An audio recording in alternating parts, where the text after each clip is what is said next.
This is proof that you really need to put your best foot forward at all times. Make friends, dominate the room if needs be to change the energy in the room if the energy is not what you want it to be. And that's how you're gonna make the best out of a situation.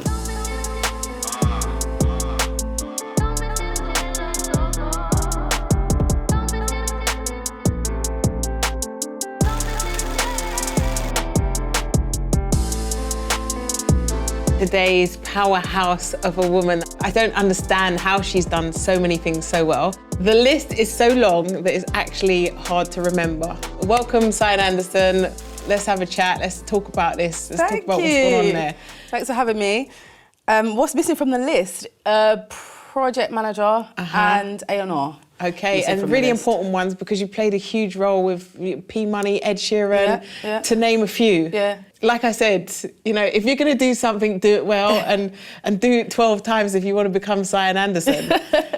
One thing I will say about all the things that I've done is I didn't do them all at the same time. I kind of learned journalism first, and then when I was like the best journalist I felt I could be, that's when I picked up PR, not actually knowing it was PR.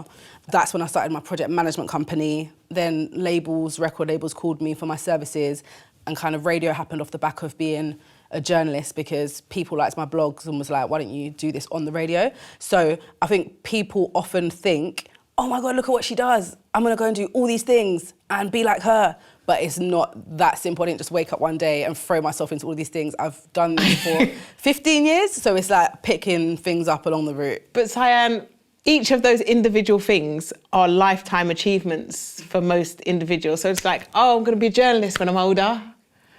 Full stop, okay? So Sian, talk to me about your beginnings. Like, where are you from? So I'm from South East London, Lewisham Borough, pat. And I kind of first started journalism by accident. I was in school, we had a really bad kind of last day that resulted in a court case, and I kind of went off for like half term and just ended up in a proper madness with the law. And during that time, my friend Mervyn was like, oh yeah, I'm going to interview Pretty Ricky. So he was like, what do you mean, like where? And he's like, oh, at this place called Live Magazine. So I was like, I want to come. And he's like, yeah, you just roll up. Like you meet this woman called Chantel Fiddy and you just write. So big I was boss like, Fiddy. Big boss woman, like, who at the time I didn't know. He's just telling me like, yeah, go here, meet this woman, she'll bust you, you'll interview Pretty Ricky.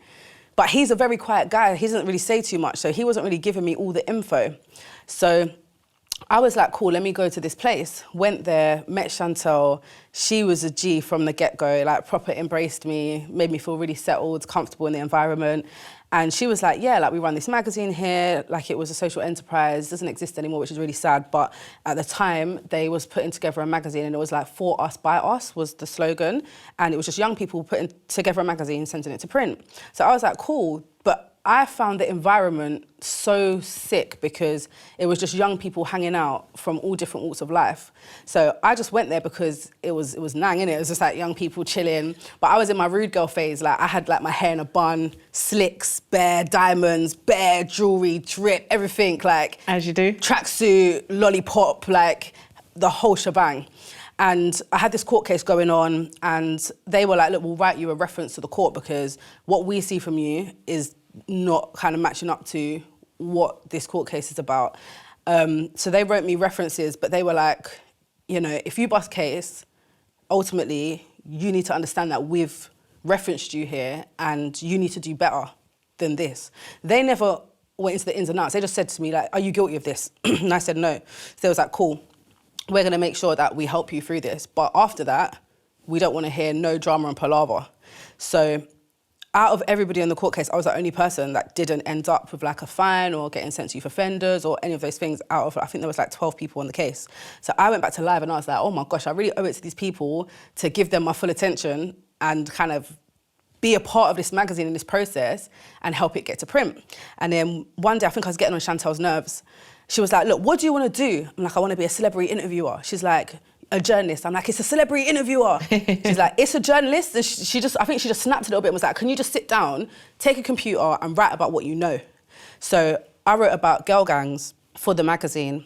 The magazine went to print And then I went away on holiday. She called me up and she said, South London Press want to republish your story because they loved it. So I was like, cool, go ahead. They republished it and put headlines and taglines saying like, the girl gangs in Peckham are identified by the pink ribbons in their hair, all these mad headlines. I was like, this is not what I wrote. This is not what I wrote. Like, everyone from Peckham's obviously hitting me up like, you're a snitch. I was like, oh my God, I can't come back.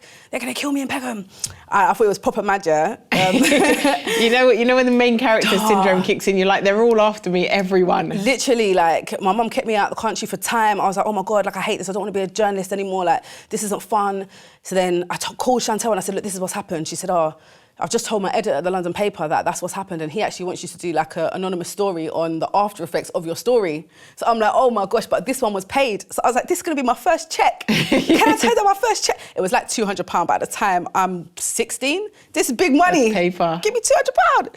So I was like, oh my gosh. So that's how everything kind of started. Like, I was just on my rude girl, and then I found opportunity, and I wanted to make the best out of the opportunity and not let down the people that presented the opportunity to me. But I love that because it shows that how something that you actually genuinely fell in love with, something, an experience that was actually really negative that has turned into something that's actually really positive. Yeah. Because if you hadn't been going through that situation, you may have just fallen off and thought, yeah, I interviewed Pretty Ricky, now it's over. Do you know what I mean? Like, there's no more to that, or you didn't, but you had that opportunity. It was Soulja Boy and Mim, This Is Why I'm Hot. This is why I'm hot. And Acorn, those are the three. I was gassed. Hey. Oh my God, I was gassed. Hey, school, did you go to college? No, so I dropped out of college that first year because of all the madness that was going on in college. And my mum was like, listen, if you don't make the next 2 weeks of your life mad productive, you're going back. So I went to Portugal for 2 weeks, which I think is mad productive. Do you get it? I had a little break. Even as it speaks. Like, you know, I had a little break, and then I come back and I just put my head down into this magazine. So, and I think she was just really happy that I was doing something that was positive, regardless of whether the result had actually kind of come out of it yet. So I think, you know, that was one of the things, like, my mum kind of, we had that relationship. She made sure from early on that I could speak to her about kind of every. Well, I love to hear that. I think that we all have those moments, those pinnacle moments where, like, I remember having a fight and it ending up on an actual charge. Like, luckily, it didn't materialise, but it was something. Was like, I was just fighting for my dear life. I didn't know that this was going to end up into something, and now I've got to really think through the decisions that I make and how I make those decisions. Because as a young person, you're not thinking, oh yeah, I'm just going to do this, and at the end of it, I'm going to go to jail and I'm going to be cool. Yeah. Like, you're just like, actually, I'm in a moment with my friends. It's just adrenaline. Yeah, and especially for young black women as well. Like, I learned very early on that the repercussions are different if you're a young black woman to if you're a young white woman. Like, I knew that from school right through to college, just observing, you know, if I flick this table in the air, this is my punishment. If she does it, it's gonna be a different punishment. Do you get it? So you know that from early, and it does make a difference. One of the few people that, for me, being in the music industry for such a long time, always really respected is like, okay, you know, if Sian is going to write something, it's going to be the truth. It's going to be raw, candid, and honest. And you're going to get a real life perspective. You're going to get a perspective as a young, black, working class woman or girl at the time, just like, okay, yeah, I get it. I get exactly what she's saying. How much of a role do you think that played in your success, in that raw honesty? Blessing and a curse, like, I think if you ask people about Sian Anderson, they will say, I don't like that girl, you know, but I respect her. Because I will always tell the truth. I'm going to say exactly what it is, and people don't like that. I just took that into what I do. Okay, I'm going to write, so I'm going to write about what I actually really think and feel. And everything was different then. There wasn't like a cancel culture. You know, you still got dragged by Black Twitter if you said something that people didn't think was popular, but I think I probably was Black Twitter. Like, I probably was. I got Twitter the day There you Twitter go, Jack Dorsey. There you go. We found the culprit. Started it all. I mean, there was a group of us, but like, we got Twitter from like day one, and we would just say what we think. And it wasn't until people started to be quite vocal about the fact that they didn't want me to say certain things that it it started to be like, oh, I'm losing work because people think I'm too opinionated, or people don't want to book me for things because they think I'm going to show up with like an attitude. And it very quickly goes from this person's honest to this person's rude, this person's aggressive. They start to throw all these other words out on your name when actually it's just raw honesty, but it, you know, truth hurts. So they see. So talk me through the feeling that you had the first time that someone approached you like that. Like, Sian, you've said this, we want you to take it down, or Sian, we're doing this and we don't want you, we want to silence you. The only time anyone's ever been able to do that was, I had an argument with this girl on Twitter, and I was working for Christian Aid at the time, and again alongside Chantal Fiddy, who never tried to silence me. And this girl, we had an argument on Twitter, and the next day I was interviewing Mr. Jam. Mr. Jam at the time had 50,000 followers on Twitter, broadcaster at the BBC, he's the guy. I'm interviewing Mr. Jam over the phone, I'm gassed. I get on the phone to Mr. Jam, they connect the call. Hi, Mr. Jam, I'm Sian Anderson, working for Christian Aid, really nice to speak to you. He's like, I know exactly who you are, and I saw your conversation yesterday on Twitter. And while I wholeheartedly agree with your point, where you was coming from, and everything in between, you are going to kill yourself if you continue to behave like that on the internet. I've also read your work. You're very talented. You don't need to do this. And he was like, so here's what we're going to do. If you take down those tweets, I'm going to give you a job at mrjam.com, writing for my website, a paid one. The tweets were gone before the end of the call. Before I got off the phone to Mr. Jam, the tweets were gone. I'm telling you, Charmaine, the tweets were gone. Not Sian deleting tweets. Took them down. And still to this day, like when I had my son, when I was pregnant, so when I was 24, I had another explosive situation on Twitter, and Mr. Jam called me and he was like, take it down. And I was just like, all right. Took it down. He's the only person to this day that has been able to get me to take anything off the internet. I don't know if he just caught me in the right frame of mind on the right day, or like maybe because he was talking money, like an opportunity. Sometimes it's just where people have the, like, you can see that this person actually has my best interests at heart. They're not just trying to silence me because it's like they're part of the industry and this is their client or whatever. Do you know what it was? When I realised that he had seen that, this ain't good enough, this is not a best representation of you, this is not your best foot forward, take it down. I took it down.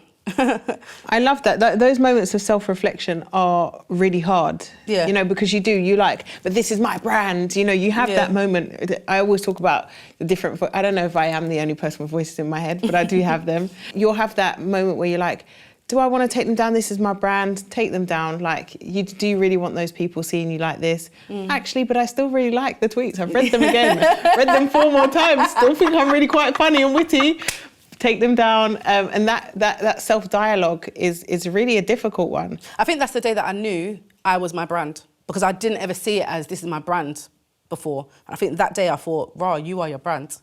I like that a lot. I think that those moments are definitive. You know, when you're like, right, what was the changing point? Yeah. Clearly that was. Yeah. What other moments were there for you? And working, I know that this is probably a question that's probably quite cliche, but working in a male-dominated industry, like what hurdles did you face? Because I've been there and there aren't many others. So yeah, talk to me about that. First of all, I'd always rolled with the man them. So then going into a male environment, it didn't feel any different to just being on the streets of the man them. It was just like, it's the same thing. But also, like I said, the first people that I met was like Chantal Fiddy, her best friend was Hattie Collins. I then met Julia Danuga, who to this day, that's my sister now. So you was in good hands. I was in good hands at Live Magazine. But then what happened was, when I went to do the interview with Acorn, Mims, Soulja Boy, etc., I had to go by myself. So I'm in a room full of journalists, all white, mostly men, and there's a screen and Acorn and his whole team on the other side.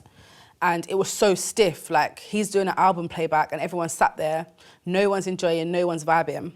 And I just started vibing because I think the guy's dope. Like, I'm just like, I'm having a whale of a time.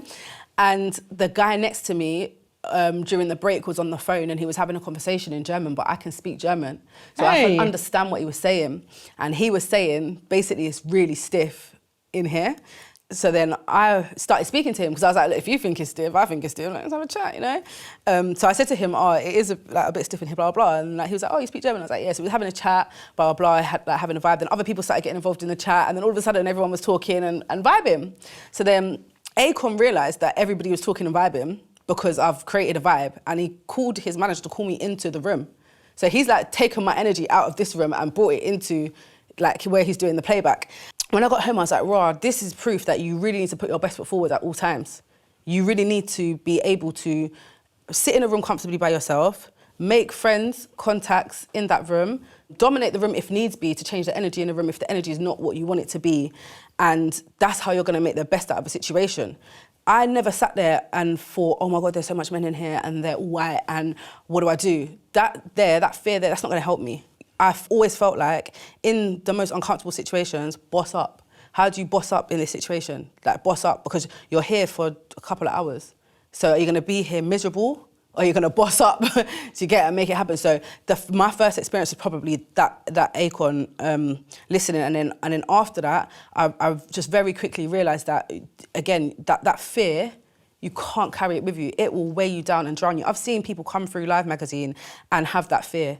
So I've always pushed out a no fear approach, always. I think that's imperative, like in any journey, so I had the same in the music industry, like having to go into the rooms and say, especially because I'm a bit of a cock block, so I'm just like, no one touched my girls, they're not here for this, they're not drinking, they're not smoking, they're here to work and then they're going to go home.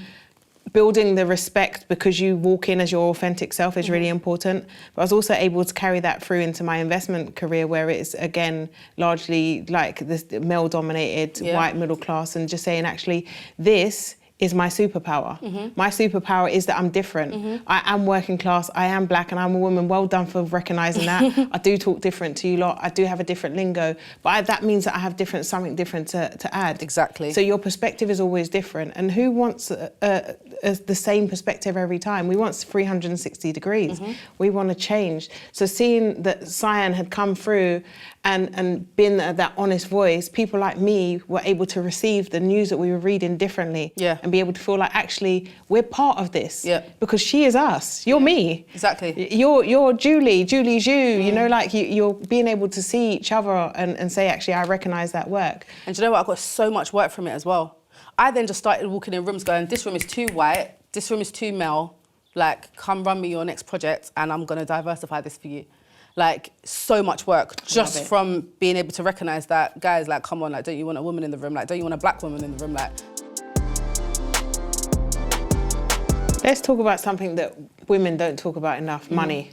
I just feel like it's an everyday struggle, innit? What's your budget? Oh, what's your fee? What's your budget? What's your fee? Well, you tell me your budget, I'll tell you my fee. I've got to the point now in life where I don't really negotiate anymore, especially if the budget's nowhere near what I know I'm worth for it.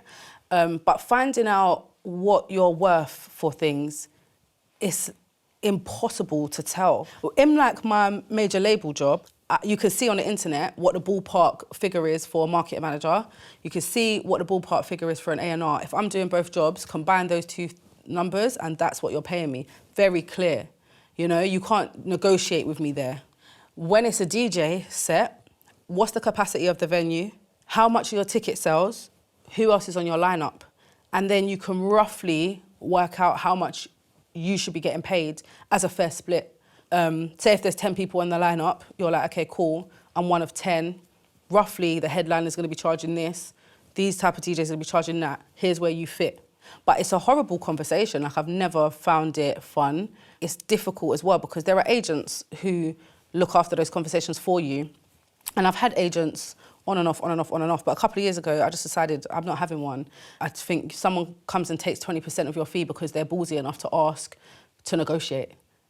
And it's like, how about I keep my 20% management fee that I'm giving you and I ask? And if I'm not going to feel ballsy enough to ask, how about I just accept the fee? So if you're speaking to Sian in the beginning days, like what would you tell her? The biggest lessons that I've learned along the way of my career were about the business side of what I do, setting up a company, paying your taxes, having a lawyer. People come into this industry and they really think that I need to be best friends with the rapper or best friends with the singer. No, get a lawyer and an accountant and a business manager, financial advisor. Go and be best friends with those guys because they're the people at the end of the day that are going to save your skin when these jobs start rolling in. Because the pickle that you get in when you're not on it from the get-go as a freelancer, long. The amount of time it takes from you actually being able to do your job because you're knee-deep in finance and legals, drama.